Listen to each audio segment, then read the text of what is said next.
The world of sports marketing was forever changed by a single, breathtaking moment at the 1970 FIFA World Cup. As millions watched, the legendary Pelé knelt to tie his shoelaces, revealing a logo that would spark controversy and reshape an entire industry. But whose logo was it? The answer lay hidden in a tale of family, rivalry, and betrayal that began decades earlier in a small Bavarian town.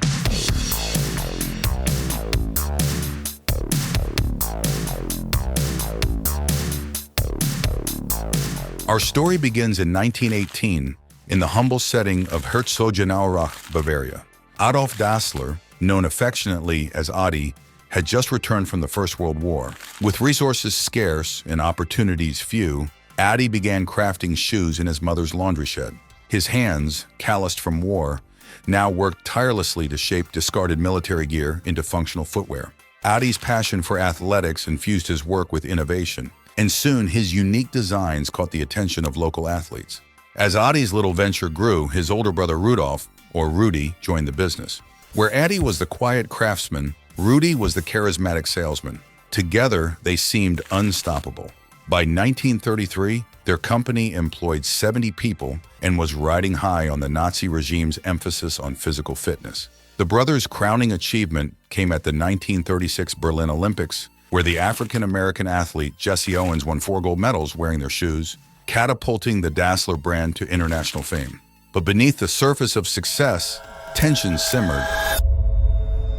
The brothers' relationship began to fray, torn apart by misunderstandings and suspicions. World War II only exacerbated their rift. A misinterpreted comment during an air raid, rumors of infidelity, and mutual accusations of betrayal poisoned their once strong bond. By the war's end, Adi and Rudi could no longer work together. In a move that would shape the sportswear industry for generations, the brothers split their company.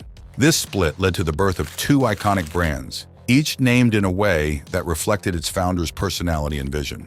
Adi, ever the methodical craftsman, approached the naming of his new venture with precision. He combined elements of his own name to create Adidas in 1949. Adi from his nickname and Das from the first 3 letters of his last name.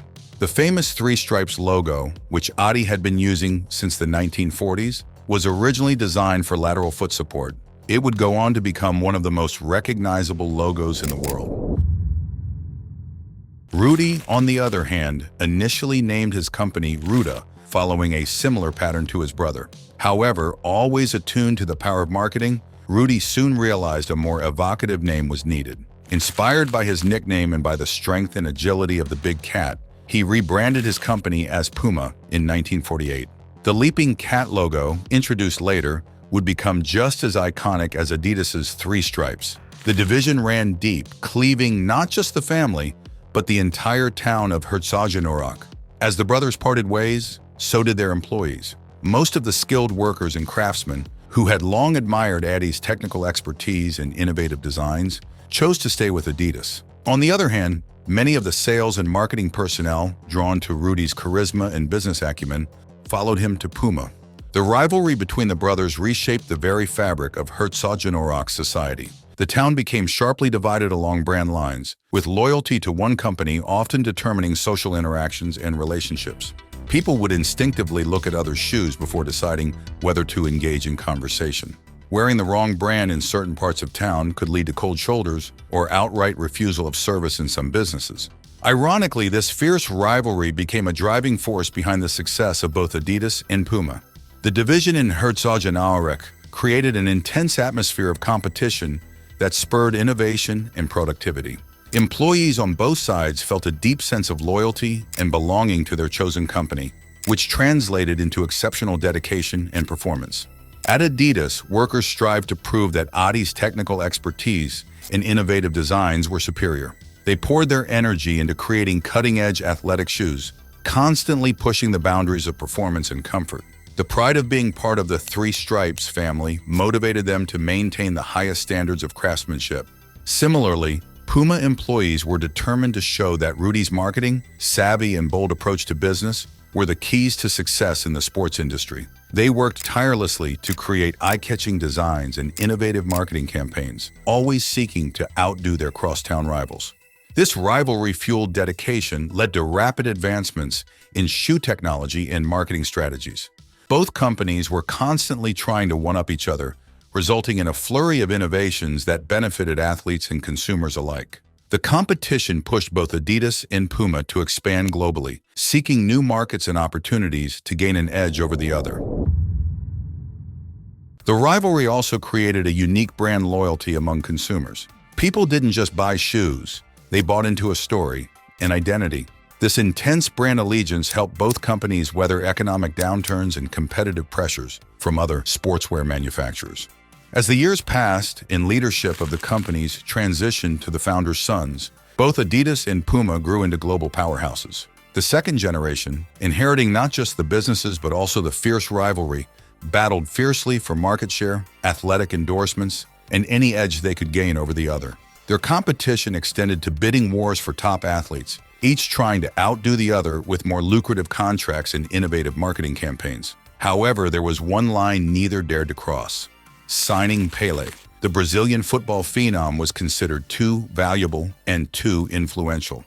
Both companies feared that engaging in a bidding war for Pelé's endorsement might financially cripple them, potentially destroying the delicate balance of their rivalry. An unspoken gentleman's agreement kept both companies from pursuing him, acknowledging that his star power could unfairly dominate the market and upset the entire sports endorsement landscape. This mutual restraint was as much about self-preservation as it was about maintaining a level playing field in their ongoing. But in the high-stakes world of sports marketing, gentlemen's agreements are made to be broken.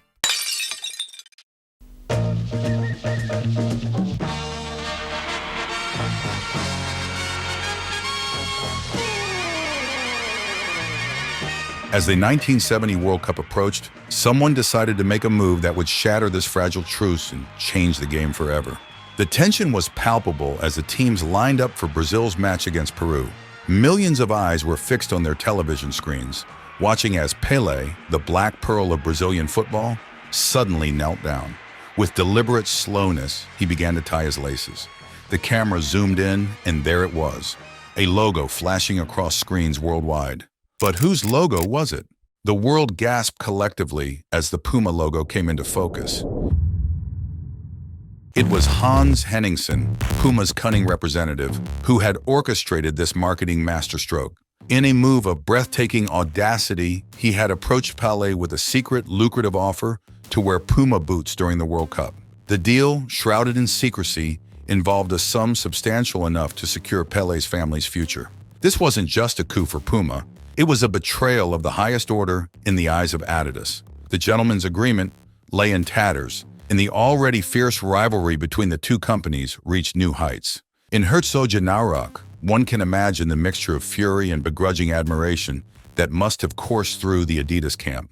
They had been outmaneuvered in spectacular fashion by their arch rivals, their own flesh and blood.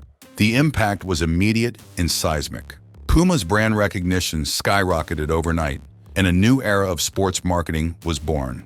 Pelé went on to lead Brazil to World Cup glory, his Puma boots becoming synonymous with excellence and victory. The simple act of tying shoelaces had become a watershed moment in sports history.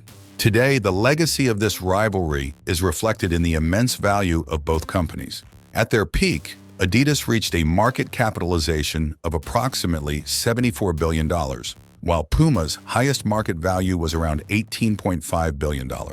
These figures stand as a testament to how a small-town family feud grew into a global business phenomenon, shaping the sportswear industry and leaving an indelible mark on popular culture. Was it an unnecessary rivalry? Perhaps, but there's no denying that this competition was the driving force behind the success of both companies. Without it, we might never have heard of Adidas or Puma. They might have remained a single company selling shoes to local athletes. Sometimes success springs from life's uncertainties. What's undeniable is how the founders capitalized on this rivalry, proving their worth by creating world-class shoes that helped thousands of athletes win their first gold medals.